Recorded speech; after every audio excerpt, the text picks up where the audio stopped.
Mga hakbang patungo kay Kristo. Kabanata 1, Pag-ibig ng Diyos sa tao. Ang kalikasan at paghahayag ay parehong nagpapatutuo sa pag-ibig ng Diyos. Ang ating Ama sa langit ang bukal ng buhay, ng karunungan, at ng kagalakan. Tingnan ang mga kahanga-hanga at magagandang bagay ng kalikasan. Isipin ang kanilang kahanga-hangang pagbagay sa mga pangangailangan at kaligayahan, hindi lamang ng tao, kundi ng lahat ng nabubuhay na nilalang. Ang sikat ng araw at ang ulan, na nagpapasaya at nagpapaginhawa sa lupa, ang mga burol at dagat at kapatagan, lahat ay nagsasalita sa atin ng pag-ibig ng lumikha. Ang Diyos ang nagbibigay ng pang-araw-araw na pangangailangan ng lahat ng kanyang nilalang.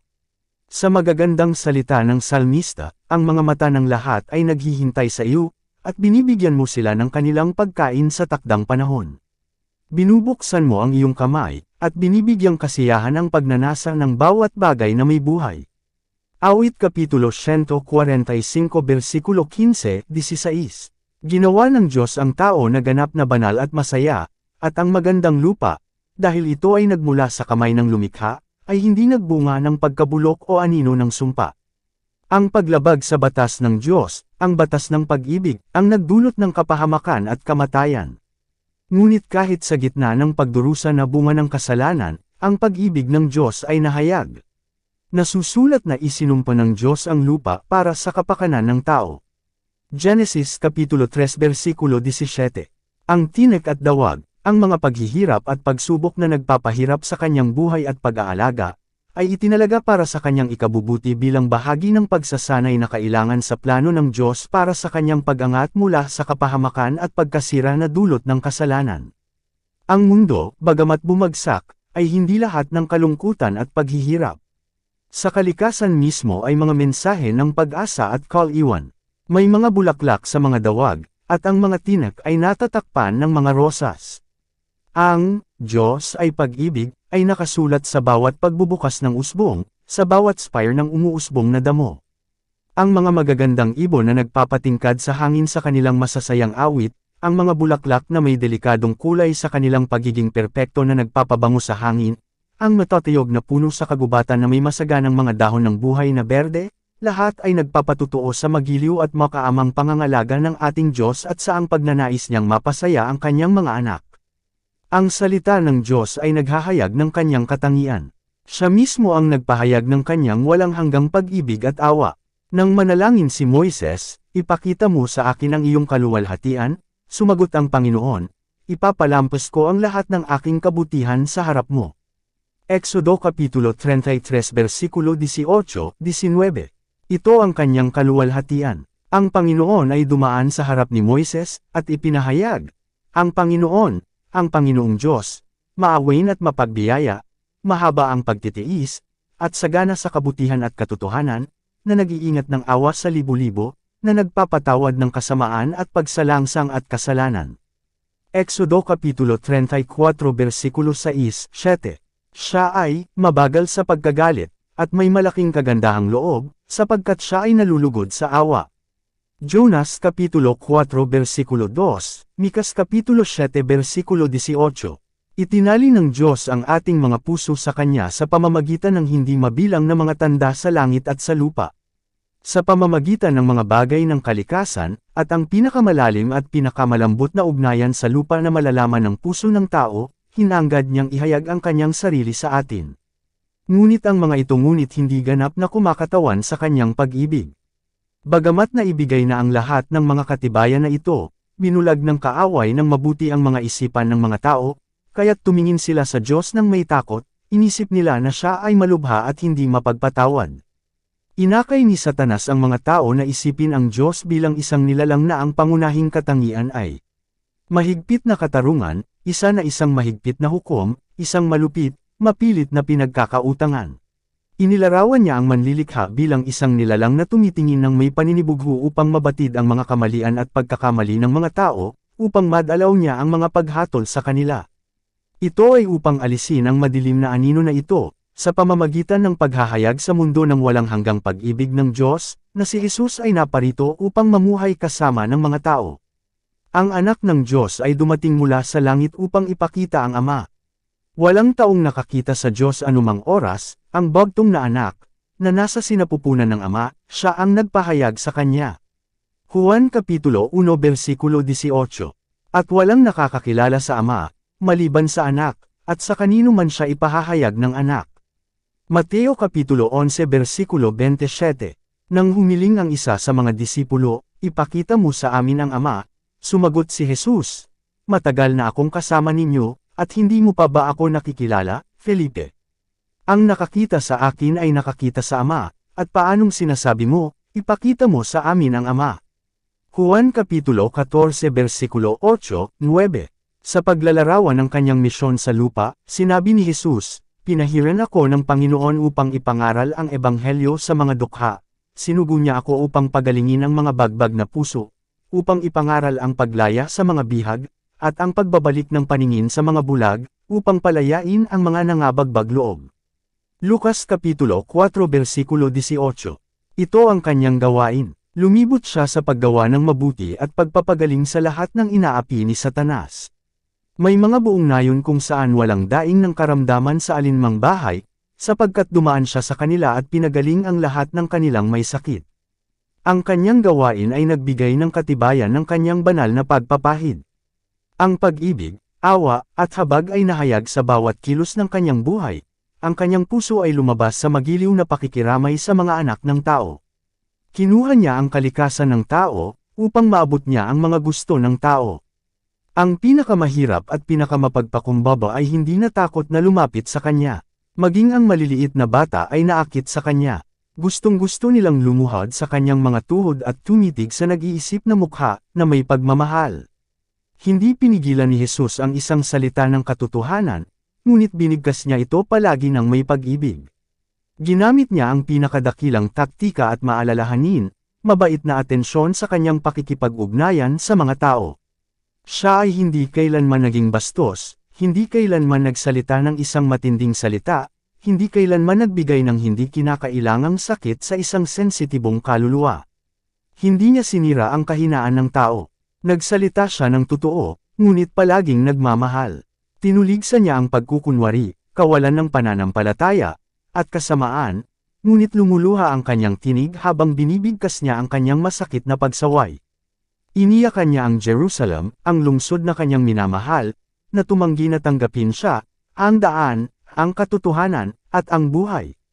Tinanggihan nila siya, ang tagapagligtas, ngunit itinuring niya sila ng may habag na pagmamahal.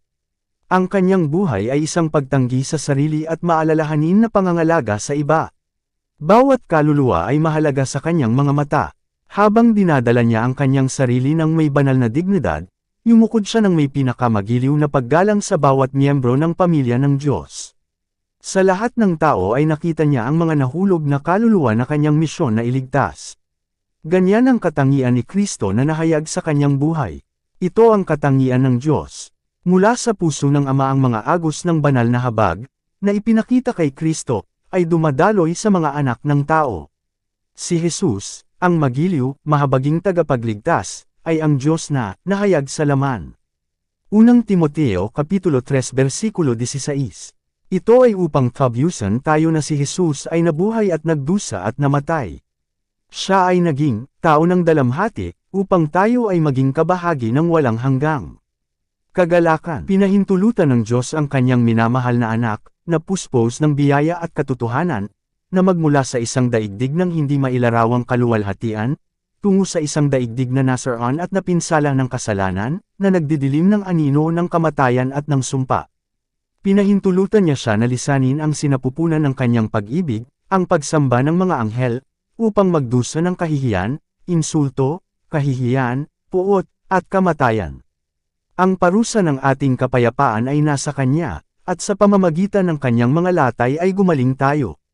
Isaias Kapitulo 53 versikulo 5. Masdan siya sa ilang, sa Getsemani, sa krus. Ang walang bahid na anak ng Diyos ay dinala sa kanyang sarili ang pasanin ng kasalanan. Siya na naging kaysa ng Diyos, ay nadama sa kanyang kaluluwa ang kakilakilabot na paghihiwalay ng kasalanan sa pagitan ng Diyos at ng tao. Pinitik nito mula sa kanyang mga labi ang paghihinagpis na sigaw, Diyos ko, bakit mo ako pinabayaan? Mateo Kapitulo 27 versikulo 46. Ito ang pasanin ng kasalanan, ang pakiramdam ng kakilakilabot na kalubhaan nito, ang paghihiwalay nito ng kaluluwa sa Diyos, ito ang nakadurog sa puso ng anak ng Diyos. Ngunit ang dakilang sakripisyong ito ay hindi ginawa upang lumikha sa puso ng Ama ng pag-ibig para sa tao, hindi upang gawin siyang handang magligtas. Hindi. Gayon na lamang ang pag-ibig ng Diyos sa sanlibutan, na ibinigay niya ang kanyang bagtong na anak. Juan Kapitulo 3 versikulo 16. Mahal tayo ng Ama, hindi dahil sa dakilang pagbabayad puri, ngunit ibinigay niya ang pagbabayad sala dahil mahal niya tayo. Si Kristo ang daluyan kung saan may buhos niya ang kanyang walang hanggang pag-ibig sa isang nahulog na mundo. Ang Diyos ay kay Kristo, pinagkasundo ang mundo sa kanyang sarili. Ikalawang Korinto Kapitulo 5 versikulo 19. Nagdusa ang Diyos kasama ng kanyang anak. Sa paghihirap ng Getsemani, ang pagkamatay ng Kalbaryo, ang puso ng walang hanggang pag-ibig ang nagbayad ng halaga ng ating pagtubos. Sinabi ni Jesus, "Kaya't iniibig ako ng aking Ama, sapagkat ibinibigay ko ang aking buhay, upang kunin kong muli." Juan Kapitulo 10 versikulo 17. Ibig sabihin, mahal na mahal ka ng aking Ama na mas mahal pa niya ako sa pagbibigay ng aking buhay para tabyusan ka. Sa pagiging iyong kapalit at panigurado, sa pamamagitan ng pagsuko ng aking buhay, sa pagkuha ng iyong mga pananagutan, ang iyong mga paglabag, ako ay minamahal ng aking Ama, sapagkat sa pamamagitan ng aking sakripisyo, ang Diyos ay maaaring maging makatarungan, gayunpaman ang tagapag-aaring ganap sa Kanya na naniniwala kay Jesus. Walang sinuman kundi ang anak ng Diyos ang makagagawa ng ating pagtubos, sapagkat siya lamang na nasa sinapupunan ng Ama ang makapagpahayag sa Kanya. Siya lamang na nakaalam ng taas at lalim ng pag-ibig ng Diyos ang makapagpapakita nito. Walang anuman kundi ang walang hanggang sakripisyong ginawa ni Kristo sa ngalan ng nahulog na tao ang makapagpapahayag ng pagmamahal ng Ama sa nawawalang sangkatauhan. Gayon na lamang ang pag-ibig ng Diyos sa sanlibutan, na ibinigay niya ang kanyang bagtong na anak. Ibinigay niya siya hindi lamang upang mamuhay kasama ng mga tao, upang dalhin ang kanilang mga kasalanan, at mamatay sa kanilang sakripisyo. Ibinigay niya siya sa nahulog na lahi. Ipakilala ni Kristo ang kanyang sarili sa mga interes at pangangailangan ng sangkatauhan. Siya na kaysa ng Diyos ay iniugnay ang kanyang sarili sa mga anak ng tao sa pamamagitan ng mga ugnayang hindi kailanman masisira. Si Jesus ay, hindi nahihiya na tawagin silang mga kapatid, Hebreo Kapitulo 2 versikulo 11, siya ang ating sakripisyo, ating tagapagtanggol, ating kapatid, na dinadala ang ating anyo bilang tao sa harap ng trono ng Ama, at sa mga walang hanggang panahon ay isa sa lahi na kanyang tinubos, ang anak ng tao. At ang lahat ng ito upang ang tao ay may angat mula sa pagkasira at pagkasira ng kasalanan upang maipakita niya ang pag-ibig ng Diyos. At makibahagi sa kagalakan ng kabanalan. Ang halagang ibinayad para sa ating pagtubos, ang walang hanggang sakripisyo ng ating makalangit na Ama sa pagbibigay ng kanyang anak upang mamatay para sa atin, ay dapat magbigay sa atin ng mataas na mga ideya kung ano tayo ay maaaring maging sa pamamagitan ni Kristo.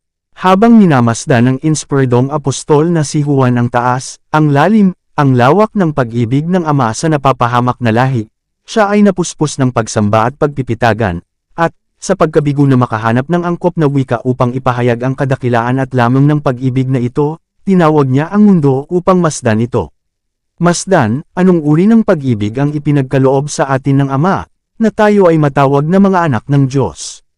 Unang Juan Kapitulo 3 versikulo 1. Napakalaking halaga nito sa tao. Sa pamamagitan ng paglabag ang mga anak ng tao ay naging mga sakop ni Satanas. Sa pamamagitan ng pananampalataya sa nagbabayad salang sakripisyo ni Kristo ang mga anak ni Adan ay maaaring maging mga anak ng Diyos. Sa pamamagitan ng pagpapalagay ng kalikasan ng tao, itinataas ni Kristo ang sangkatauhan. Ang mga nahulog na tao ay inilalagay kung saan, sa pamamagitan ng kaugnayan kay Kristo, maaari nga silang maging karapat-dapat sa pangalang, mga anak ng Diyos. Ang gayong pag-ibig ay walang katumbas. Mga anak ng makalangit na hari. Precious Promise. Tema para sa pinakamalalim na pagmumuni-muni. Ang walang kapantay na pag-ibig ng Diyos para sa isang mundong hindi nagmamahal sa Kanya. Ang pag-iisip ay may nakapangingilabot na kapangyarihan sa kaluluwa at dinadala ang isip sa pagkabihag sa kalooban ng Diyos. Habang higit nating pinag-aaralan ang banal na katangian sa liwanag ng krus, mas makikita natin ang awa, lamang, at pagpapatawad na pinaghalo ng katarungan at katarungan, at mas malinaw nating nakikilala ang hindi mabilang na mga ebidensya ng isang pag-ibig na walang katapusan at isang magiliw na awa na higit sa isang ang pananibik na pakikiramay ng ina sa kanyang suwail na anak. Dito nagtatapos ang Kabanata 1. Para updated ka sa susunod na kabanata, ay huwag kalimutang mag-subscribe, mag-follow at mag-share sa ating channel Renilab TV. Maraming salamat po.